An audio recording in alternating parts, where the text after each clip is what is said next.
You've been building your language in a matrix for months, even years. You know the words, you understand the grammar, but when you try to speak, your brain just lags. That polite, pitying smile from a native speaker, that's the moment you realize you weren't building fluency. You were just getting a high score in a video game. It's not that your effort was a lie, it's just that you've been memorizing the map when you needed to learn how to drive in traffic. Today, we're not talking about games, we're talking about leverage. I'm giving you the blueprint from the world's most efficient learners, the ones who don't just learn a language, they reverse engineer it. There are three core strategies, and the biggest secret isn't how you remember the language, it's how you assemble it. This is how you build a brain that actually speaks. So, how do you assemble a language? To assemble a language, you first need the right parts. And this is the universal point of failure. People try to build a skyscraper with wooden planks and duct tape. The foundational layer of our blueprint is designed to fix this. We call it the memory engine. You've tried it. You turn on a Spanish TV show full of hope, and it's just noise, an exhausting, incomprehensible wall of sound. Your brain hates it and you quit. That isn't a failure of your willpower, it's a failure of your strategy. The purpose of the memory engine isn't to memorize the language. That's the trap.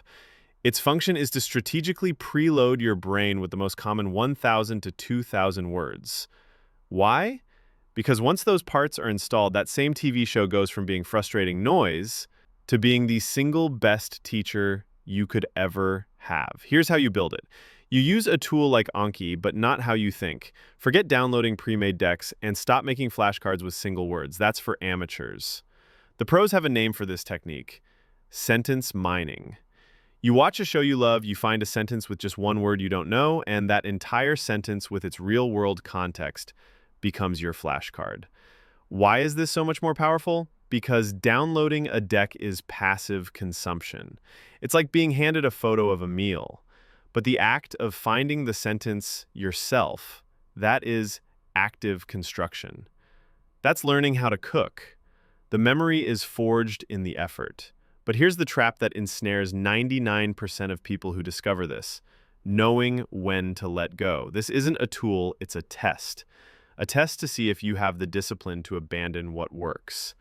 The memory engine is the raft you build to cross the ocean of incomprehensible content. So when do you get off? The signal is when frustration is replaced by enjoyment. But the architect's metric is this: when you can understand roughly 80% of your target content without a dictionary. At that point, its job is done. You burn the raft. But even if you do all this perfectly, you are still set up for spectacular failure. Because a 10,000 word vocabulary is completely worthless if you can't get past the next most painful gatekeeper. This is where the dream dies for most people. I was there. Months of building my engine. My vocabulary was growing. I went to a local bouldering gym where a lot of native French speakers hang out. I'd walk up, full of confidence, say my one practice sentence, and every single time they would smile, nod, and reply in perfect, patronizing English. It felt like a slap in the face. I went home that night and ran a diagnostic on the failure. I tore it apart piece by piece. It wasn't my vocabulary. It wasn't my grammar. It was the one thing most learners treat as an afterthought: my accent. This is the accent gate. A bad accent is a gravitational pull that drags every conversation back down to English. Native speakers switch on you not because they're mean, but because their brain is lazy. It's an energy-saving device. When they hear a thick, foreign accent, their brain does a quick calculation and realizes that speaking to you in English will be less work. It's not an insult. It's a well-documented neurological reflex. Linguists call it cognitive bailout, the brain's tendency to close a computationally expensive app to save battery. So how do you open the gate? First, you use the gold standard method: shadowing. Find a native speaker you like on YouTube. Listen to a sentence, pause it, and repeat it. You mimic their melody, their rhythm, their intonation. Then you record yourself and you force yourself to do the brutal work of comparison, listening for the gap between their version and yours. This is the part that feels excruciatingly stupid. It is also the only part that actually works. But there's a second targeted drill the pros use to isolate the music of the language. It sounds strange, but it's pure mechanics. You practice speaking your own language with the accent of the language you're learning. Want to learn French? Spend 5 minutes a day speaking English with a heavy, exaggerated French accent.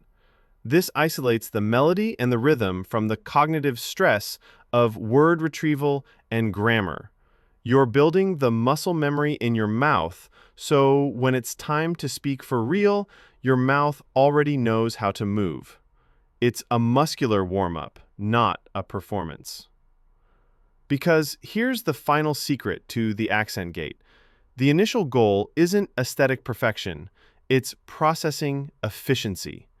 Your accent just needs to be efficient enough that their brain doesn't want to bail out. An efficient accent isn't the final polish, it's the non-negotiable toll you pay to get on the highway of real-world practice. But this is the great tragedy. I see people all the time who master the engine and open the gate, and they still quit.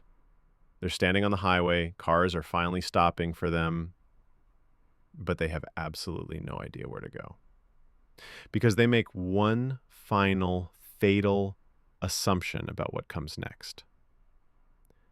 Remember what I asked at the beginning, how you assemble a language? They assume the assembly line is a place you have to go. They fall for the final, most expensive lie that you need to buy a plane ticket. But true immersion isn't a place you go, it's a system you build. This is that system. This is the final component of the blueprint, the language ecosystem. You are the architect. Here's the blueprint for that system. The foundational layer is rewiring your digital nervous system. You seize control of the algorithm by creating a new, sterile YouTube account. Only subscribe to and watch creators in your target language. In 2 weeks, you will have tricked the world's most powerful algorithm into building you a personalized TV station for free. The next layer is the sustainable fuel. You find your anchor topic, the one thing you already love: cars, history, video games, makeup. Find that exact niche in your target language. Your existing knowledge of the topic acts as a cheat code. You already know the context, so your brain can focus on just absorbing the language. But the deepest hack of all, the one that separates the amateurs from the architects, you have to manufacture need. Your brain is a coward. It craves comfort and avoids effort. It will not learn what is merely interesting. It learns what it believes is essential. So you must create situations where the language is the only fire escape. Join a group that only communicates in that language. Find a partner for 30 painful minutes where English is not an option. You'll hit that wall, that excruciating silence where you can't find the word. That's not failure. That's the forge. That is the vacuum that new vocabulary rushes in to fill. The struggle is what signals your brain that this information is critical for survival. The pain is what forges the memory. So there it is, the complete system. The engine builds your parts. The gate gets you access. But the ecosystem is where you finally assemble the language. This is the blueprint. But a blueprint is useless until you make a choice. The choice to stop being a language learner and start being a language architect. So pick one, just one. Build your engine, open your gate, cultivate your ecosystem. Start tonight.